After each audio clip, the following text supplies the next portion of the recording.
Welcome back to my channel. ಹೊಸದಾಗಿ channel ನೋಡ್ತಾ ಇದ್ದರೆ ಸಬ್ಸ್ಕ್ರೈಬ್ ಮಾಡಿಕೊಂಡು ಸಪೋರ್ಟ್ ಮಾಡಿ. ಸಚ್ಚಿದಾನಂದ ಸಾಯಿನಾಥ್ಗೆ ನಮಸ್ಕಾರ ಮಾಡುತ್ತಾ ಸಾಯಿನಾಥರ ಅನುಗ್ರಹ ಎಲ್ಲರ ಮೇಲೂ ಇರಲಿ ಅಂತ ವಿಡಿಯೋ ಪ್ರಾರಂಭ ಮಾಡ್ತಾ ಇದ್ದೀನಿ. ಸಪ್ತಮಿ ಶನಿವಾರ ಬಂದಿದೆ, ತುಂಬ ಚೆನ್ನಾಗಿರುತ್ತೆ. ಅಧಿಕ ಜ್ಯೇಷ್ಠ ಮಾಸದಲ್ಲಿ ನಾವು ಮುಖ್ಯವಾಗಿ ಕಲಿಯುಗದ ಭಗವಂತನನ್ನು ಶ್ರೀ ಮಹಾವಿಷ್ಣುವನ್ನು ಪೂಜೆ ಮಾಡ್ತೀವಿ.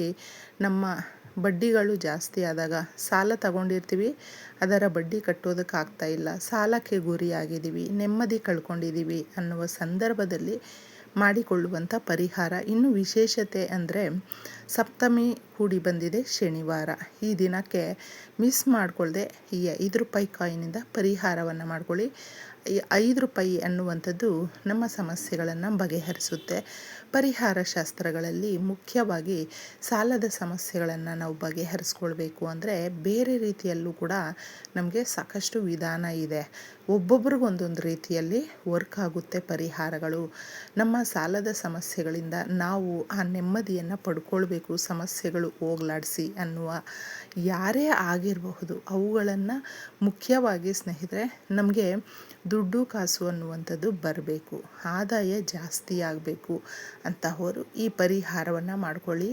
5 ರೂಪಾಯಿ ಕಾಯಿನ್ ಅನ್ನುವಂಥದ್ದು ಎಷ್ಟೋ ಸಮಸ್ಯೆಗಳನ್ನು 5 ಲಕ್ಷ ಸಾಲ ಇದ್ದರೂ ನಿಮಗೆ ತೀರಿಸುವಂಥದ್ದು. ಅಂದರೆ ಎಷ್ಟೋ ಜನ ಬಡ್ಡಿ ಕಟ್ಟೋದಕ್ಕಾಗದೆ ಗಿರ್ವಿ ಇಟ್ಟಿರ್ತಾರೆ ಒಡವೆಗಳನ್ನು. ಮುಖ್ಯವಾಗಿ ಯಾರು ಗಿರ್ವಿ ಇಟ್ಟಿರ್ತಾರೋ ಆ ಒಡವೆಗಳನ್ನು ಬಿಡಿಸ್ಕೊಂಡ್ರೆ ಸಾಕು ಅನ್ನುವಂಥವರು ತಪ್ಪದೆ ನೀವು ಎಲ್ಲಾದರೂ ಲಕ್ಷ್ಮೀ ದೇವಿಯ ದೇವಸ್ಥಾನಗಳಿದ್ದರೆ ಕುಂಕುಮಾರ್ಚನೆ ಮಾಡಿಸಿ. ಆ ದಿನಗಳಲ್ಲಿ ನಾವು ಕುಂಕುಮಾರ್ಚನೆ ಬೇಗ ಮಾಡಿಸೋದ್ರಿಂದ ನಮ್ಮ ಒಡವೆಗಳನ್ನು ನಾವು ಅತಿ ಶೀಘ್ರದಲ್ಲೇ ಬಿಡಿಸ್ಕೊಳ್ಬಹುದು ಹಾಗೂ ಜೋಪಾನ ಮಾಡಬಹುದು. ಪದೇ ಪದೇ ಕಷ್ಟಕ್ಕೆ ನಾವು ಗುರಿಯಾಗೋದಿಲ್ಲ. ಈ ರೀತಿ ಇರುತ್ತೆ. ಇದನ್ನು ಯಾವ ರೀತಿ ಮಾಡ್ಕೊಳ್ಬೇಕು, ಎಷ್ಟೊತ್ತಿಗೆ ಮಾಡ್ಕೊಳ್ಬೇಕು ಅನ್ನೋದು ಕೂಡ ನಾವು ತಿಳ್ಕೊಳ್ಬೇಕು. ಶನಿವಾರ ಮಾಡ್ಕೊಳ್ಳಿ. ಸಪ್ತಮಿ ಕೂಡಿ ಬಂದಿದೆ. ಸಂಜೆ ನಾವು ಬೆಳಗ್ಗೆ ಎಲ್ಲ ಕೆಲಸಕ್ಕೆ ಹೋಗಿ ಬರ್ತೀವಿ, ಬೆಳಗ್ಗೆ ಕೂಡ ಸ್ನಾನ ಮಾಡ್ಕೊಂಡಿರ್ತೀವಿ, ಸಂಜೆ ಮಾಡ್ಕೊಳ್ಬೇಕಾ ಅನ್ನುವಂಥದ್ದು ಕೂಡ ತುಂಬ ಜನಕ್ಕೆ ಒಂದು ಗೊಂದಲ ಅನ್ನೋದು ಇರುತ್ತೆ. ನಿಮಗೆ ಸಮಯಾವಕಾಶ ಇದೆ ಅಂತ ಹೇಳಿದ್ರೆ ಮಾಡ್ಕೊಳ್ಬಹುದು, ತೊಂದರೆ ಇಲ್ಲ. ಇಲ್ಲ ಅಂತ ಹೇಳಿದ್ರೆ ನೀವು ಆರಾಮಾಗಿ ಬೆಳಗ್ಗೆ ಮಾಡ್ಕೊಂಡಿದ್ದೀವಿ ಅನ್ನುವಂಥವರು ಕ್ಲೀನಾಗಿ ಕೈ ಕಾಲು ಮುಖ ತೊಳ್ಕೊಂಡಿದ್ದೆ ಒಂದು ಬೌಲನ್ನು ರೆಡಿ ಮಾಡ್ಕೊಳ್ಳಿ. ನೋಡಿ, ಇದಕ್ಕೆ ನಾವು ಯಾವುದೇ ರೀತಿಯಾದಂಥ ವಸ್ತುಗಳನ್ನು ಮನೆಯಿಂದ ಹೊರಗಡೆ ಹೋಗಿ ಖರ್ಚು ಮಾಡಿ ತಗೊಂಡು ಬರಬೇಕು ಅನ್ನುವಂಥದ್ದು ಯಾವುದೂ ಇಲ್ಲ. ಮನೆಯಲ್ಲೇ ಇರುವ ವಸ್ತುಗಳನ್ನು ತಗೊಳ್ತೀವಿ. ಒಂದು ಬೌಲನ್ನು ತಗೊಳ್ಳಿ. ಸಾಧ್ಯ ಆದಷ್ಟು ನೀವು ಯಾವುದಾದ್ರೂ ಗಾಜಿನ ಬೌಲಿದ್ದರೆ ತಗೊಳ್ಬಹುದು. ಇಲ್ಲ ನಮ್ಮ ಮನೆಯಲ್ಲಿ ಎನ್ನುವಂಥವರು ನಿಮಗೆ ಯಾವುದು ಅವೈಲೇಬಲ್ ಇರುತ್ತೋ ಆ ಬೌಲನ್ನು ತಗೊಳ್ಳಿ, ತೊಂದರೆ ಇಲ್ಲ. ಇದಕ್ಕೆ ನಮಗೆ ಬೇಕಾಗಿರುವಂಥದ್ದು ಸ್ವಲ್ಪ ಅಷ್ಟಗಂಧ. ಹೆಣ್ಮಕ್ಳು ಗಂಧವನ್ನು ಇಟ್ಕೊಳ್ತೀವಿ ನೋಡಿ, ಅದಿದ್ರೂ ಪರವಾಗಿಲ್ಲ. ನೀವು ಪೂಜೆಗೆ ನಿಮ್ಮ ದೇವರ ಮನೆಯಲ್ಲಿ ಬಳಸುವಂಥ ಗಂಧವನ್ನು ತಗೊಂಡ್ರು ತೊಂದರೆ ಇಲ್ಲ, ತಗೊಳ್ಳಿ. ಸ್ವಲ್ಪ ಗಂಧವನ್ನು ತಗೊಳ್ಳಿ. ಅಕಸ್ಮಾತ್ ಗಂಧ ಇಲ್ಲ ಅಂತ ಹೇಳಿದ್ರೆ ನೀವು ಸ್ಕಿಪ್ ಮಾಡಬಹುದು, ಅರಿಶಿಣವನ್ನು ಬಳಸ್ಕೊಳ್ಬಹುದು. ಅರಿಶಿಣ ನಮಗೆ ಒಂದು ಮುಕ್ಕಾಲಷ್ಟು ಇದ್ದರೆ ಕಾಲು ಭಾಗದಷ್ಟು ನಾವು ಗಂಧವನ್ನು ತಗೊಳ್ಬೇಕಾಗುತ್ತೆ.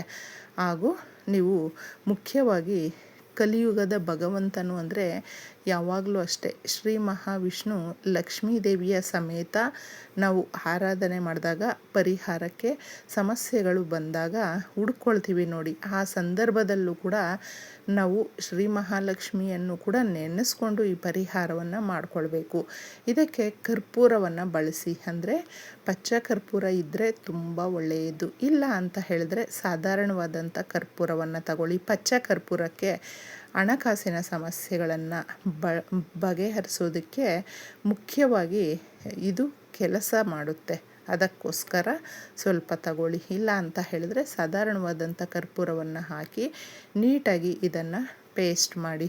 ಈ ಥರ ಪೇಸ್ಟ್ ಮಾಡಿದ್ದೆ 5 ರೂಪಾಯಿ ಕಾಯಿನ್ ಮಾತ್ರ ನೀವು 5 ತಗೊಳ್ಬೇಕಾಗುತ್ತೆ ಸ್ನೇಹಿತರೆ. 5 ಅನ್ನುವಂಥ ಸಂಖ್ಯೆ ಲಕ್ಷ್ಮೀ ದೇವಿಗೆ ಇಷ್ಟ. ಸಂಕಲ್ಪ ಮಾಡಿಕೊಳ್ಬೇಕು.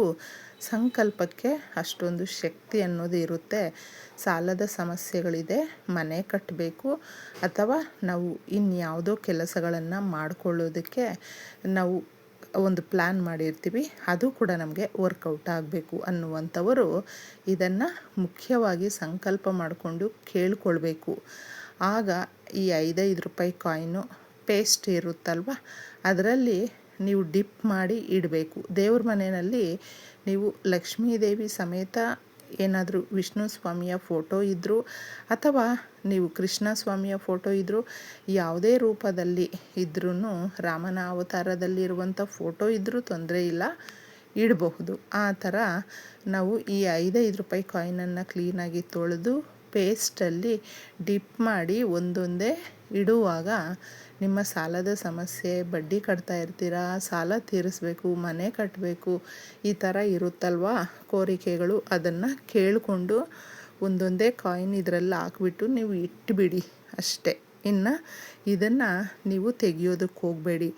ಕರೆಕ್ಟಾಗಿ 48 ಗಂಟೆಗಳು ಆಗೋಗಲಿ. ಅಕಸ್ಮಾತ್ ನೀವು ಬೇಕಾದರೆ ಇದನ್ನು ಈ ಶನಿವಾರ ಮಾಡಿದ್ದೀರಾ ಅಂತ ಹೇಳಿದ್ರೆ ಬರುವ ಶನಿವಾರದವರೆಗೂ ಕೂಡ ವೆಯ್ಟ್ ಮಾಡಬಹುದು. ಹೆಣ್ಣುಮಕ್ಳಿಗಾದರೆ ಏನಾದರೂ ಈ ಒಂದು ತೊಂದರೆಗಳು ಇರುತ್ತಲ್ವ, ಅದಿದ್ದರೂ ಕೂಡ ನೀವು ಅದನ್ನು ಎಲ್ಲ ತೀರಿಸ್ಕೊಂಡಾದ ಮೇಲೆ ತಗೊಂಡೋಗಿ ನಿಮ್ಮ ಹತ್ತಿರದಲ್ಲೇ ಇರುವಂಥ ಯಾವುದೇ ದೇವಸ್ಥಾನ ಆದರೂ ಪರವಾಗಿಲ್ಲ, ಇದೇ ದೇವಸ್ಥಾನ ಇರಬೇಕು ಅಂತಿಲ್ಲ, ಕ್ಲೀನಾಗಿ ಆ ಉಂಡಿಗೆ ಹಾಕ್ಬಿಟ್ಟು ಬರಬೇಕು. ಇದನ್ನು ತಗೊಳ್ಳುವಾಗ ಒಂದು ತಪ್ಪನ್ನು ಮಾಡಿಬಿಡ್ತಾರೆ. ನಾವು ಇದನ್ನು ಗಟ್ಟಿ ಆಗಿಬಿಟ್ಟಿರುತ್ತೆ, ಈ ಪೇಸ್ಟಲ್ಲಿ ಹಾಕಿರ್ತೀವಿ, ನೀರು ಹಾಕ್ಬಿಟ್ಟು ಕ್ಲೀನಾಗಿ ಬಿಡಿಸ್ಕೊಳ್ಳಿ, ತೊಳೆಯೋದಕ್ಕೆಲ್ಲ ಹೋಗಬೇಡಿ. ಅದರಲ್ಲಿ ಗಂಧ ಅರಿಶಿಣ ಮೆತ್ಕೊಂಡಿದ್ರೂ ಪರವಾಗಿಲ್ಲ. ನೀಟಾಗಿ ಅದನ್ನು ಹಾಗೆ ತಗೊಂಡೋಗಿದ್ದೆ ಒಂದು ಕವರಲ್ಲಿ ಹಾಕ್ಕೊಂಡೋಗಿ ನೀವು ಉಂಡಿಗೆ ಹಾಕ್ಬಿಟ್ಟು ಬಂದರೆ ನಿಮ್ಮ ಕೋರಿಕೆಗಳು ಅತಿ ಶೀಘ್ರದಲ್ಲೇ ಈಡೇರುತ್ತೆ ಸ್ನೇಹಿತರೆ. ನಾವು ಉಂಡಿಗೆ ಈ ಕಾಸನ್ನು ಹಾಕಬೇಕಾ, ನಮ್ಮ ಸಮಸ್ಯೆಗಳೇ ಇದೆ ಅಂತ ಏನಾದರೂ ನಿಮ್ಮ ಮನಸ್ಸಿಗೆ ಬಂದರೆ ನೀವು ಇದನ್ನು ಮಾಡ್ಕೊಳ್ಳೋದಕ್ಕೆ ಹೋಗಬೇಡಿ. ಯಾಕಂದರೆ ನಾವು ಸಂಕಲ್ಪ ಮಾಡಿಕೊಂಡು ಪೂಜೆಯನ್ನು ಯಾವುದೇ ರೀತಿಯಾಗಿ ಮಾಡ್ತಾಯಿಲ್ಲ, ಬರೀ ಸಂಕಲ್ಪ ಮಾಡಿಕೊಂಡು ನಮ್ಮ ಸಮಸ್ಯೆಗಳನ್ನು ಬಗೆಹರಿಸೋದಕ್ಕೆ ಕೇಳ್ಕೊಳ್ತಾ ಇದ್ದೀವಿ. ಹಾಗೂ ಭಗವಂತನಿಗೆ ಗೊತ್ತಿದೆ ನಮ್ಮ ಸಮಸ್ಯೆಗಳು, ಇದನ್ನು ನಾವು ತೀರಿಸೋದಕ್ಕೆ ಇನ್ನಷ್ಟು ನಮಗೆ ಆದಾಯ ಹೆಚ್ಚಾಗೋದಕ್ಕೆ ಸಂಕಲ್ಪ ಮಾಡ್ಕೊಂಡಿರ್ತೀವಿ. ಇದನ್ನು ನೀಟಾಗಿ ನೀವು ನಿಮ್ಮ ಪಾಡಿಗೆ ನೀವು ಹಾಕ್ಬಿಟ್ಟು ಬನ್ನಿ. ಈ ಥರ ಮಾಡಿದಾಗ ಆ ಶನಿವಾರ ಮಾಡ್ಕೊಂಡಿರ್ತೀವಿ ನೋಡಿ, ಬೇಗ ನಮ್ಮ ಕೋರಿಕೆಗಳು ನೆರವೇರುತ್ತೆ ಸ್ನೇಹಿತರೆ. ಇದನ್ನು ಮಾಡಿದ್ದೀವಿ ಅಂತ ನಾವು ಇನ್ನೊಬ್ಬರ ಹತ್ರ ಶೇರ್ ಮಾಡ್ಕೊಳ್ಬಾರ್ದು. ತಕ್ಷಣಕ್ಕೆ ನಮಗೆ ಚೆನ್ನಾಗಿ ಬಂದಿದೆ ಅಂತ ಹೇಳಿದಾಗ ಬೇರೆಯವ್ರಿಗೂ ಕೂಡ ಯಾವುದೇ ರೀತಿಯಾದಂಥ ಕಷ್ಟಗಳು ಬಂದಿರುತ್ತಲ್ವ, ಅವ್ರಿಗೂ ಕೂಡ ಹೇಳ್ಕೊಳ್ಬಹುದು. ಈ ರೀತಿ ಹೇಳಿದಾಗ ಅವರು ಮಾಡಿದಾಗ ನಮಗೆ ಅದರ ಪುಣ್ಯ ಅನ್ನುವಂಥದ್ದು ತಪ್ಪದೇ ಸಿಗುತ್ತೆ. ಮುಖ್ಯವಾಗಿ ಯಾರಿಗೆಲ್ಲ ಮದುವೆ ಆಗಿರೋದಿಲ್ಲ ನೋಡಿ, ಅವರು ಕೂಡ ಒಮ್ಮೆ ಈ ರೀತಿ ಟ್ರೈ ಮಾಡಿ ನೋಡಿ, ಅತಿ ಶೀಘ್ರದಲ್ಲೇ ಉತ್ತಮವಾದಂಥ ಒಂದು ಮದುವೆಯ ಮ್ಯಾಚಿಂಗ್ ಅನ್ನುವಂಥದ್ದು ನಿಮ್ಮನ್ನು ಹುಡುಕೊಂಡು ಬರುತ್ತೆ ಸ್ನೇಹಿತರೆ. ಇಷ್ಟೇ ಸುಲಭವಾಗಿ. ಒಳ್ಳೆಯದಾಗಲಿ.